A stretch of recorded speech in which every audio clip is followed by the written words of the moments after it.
He tipped the waitress $5 to test her answer, made the billionaire rewrite his will. The night Henry Caldwell decided to test a stranger, his heart was heavier than the coat draped over his shoulders. He sat alone in a quiet diner off the interstate, neon lights buzzing like tired thoughts, wondering how a man could own so much and still feel so empty. Billionaire, philanthropist, headlines loved those words. But grief doesn't read the papers. Grief just sits with you, ordering black coffee you don't need, asking questions you're afraid to answer. Henry slid into the booth, eyes scanning the room the way he always did, measuring, weighing, calculating. He'd built an empire by understanding people, or so he told himself. Tonight, he wanted to know if kindness still existed when no one was watching. That's when he saw her. The waitress moved with a gentle urgency, balancing plates like promises.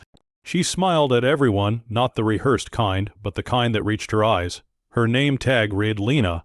When she reached Henry's table, she didn't recognize him. That mattered to him more than it should have. "What can I get you?" she asked. "Just the soup," Henry said, "and coffee." She nodded, scribbled, and before walking away paused. "Long day?" she asked softly. Henry almost laughed. He nodded instead. When the bill came, it was modest. Henry paid in cash and with a small sigh left a $5 tip. Not an accident, a test. He watched from the corner of his eye as Lena cleared the table. She noticed the tip. Her steps slowed. She looked at the bill again. Then she did something Henry hadn't expected. She came back. "I'm sorry, sir," she said, holding the $5 between her fingers like it was fragile.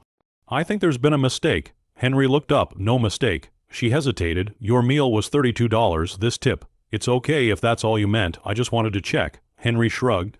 "That's what I left." Lena took a breath. "Then may I say something?" Henry nodded, curiosity flickering. "I'm grateful for any tip," she said, truly. "But if this was meant to see how little you could give and still feel generous, I'd rather you keep it." The words landed between them like a dropped glass. Henry stared at her. "You think I was testing you?" She didn't accuse him. She didn't raise her voice. She just met his eyes. "People test each other all the time," she said. "Especially when they're tired of being disappointed." Silence stretched. Lena placed the $5 back on the table. "I don't need to be tested to be kind, and I don't want someone to feel small for what they give." Henry felt something crack. Not anger, recognition. "I wasn't trying to make you feel small," he said quietly. "I know," she replied. "But sometimes intentions don't change impact." She started to walk away, then turned back. "If you'd like, I can refill your coffee. On the house." Henry nodded, unable to speak. When she returned, she set the mug down gently. "I hope tomorrow's lighter than today," she said, and left him alone with his thoughts. Henry didn't sleep that night. The next morning, he returned to the diner. Lena looked surprised to see him. "I owe you an apology," he said, "and a thank you." She smiled politely. "For the coffee." "For the truth," he said. They talked, really talked, about long shifts and longer nights. About how Lena worked double hours to help her younger brother through college. About her mother's medical bills. About dignity. About how kindness shouldn't come with strings. Henry listened.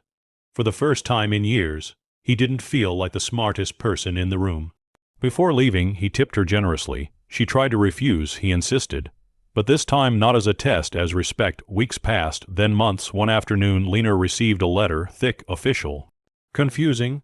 Henry Caldwell had passed away peacefully. Inside the envelope was a note, handwritten. "You reminded me that generosity isn't measured by what we give, but by how we see each other. I spent my life testing people. You taught me to trust them instead." Lena was named the executor of a new foundation, one dedicated to service workers, single parents, and quiet kindnesses that never made the news. A significant portion of Henry's fortune had been redirected. Scholarships, medical aid, living wages. The lawyers said Henry had rewritten his will shortly after a conversation in a diner. Lena stood in that same booth weeks later, staring at the spot where a lonely man once sat with a $5 bill and a question about humanity.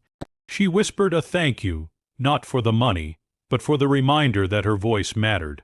And as the diner filled with the clatter of plates and the hum of ordinary lives, the story reminds us that kindness still matters.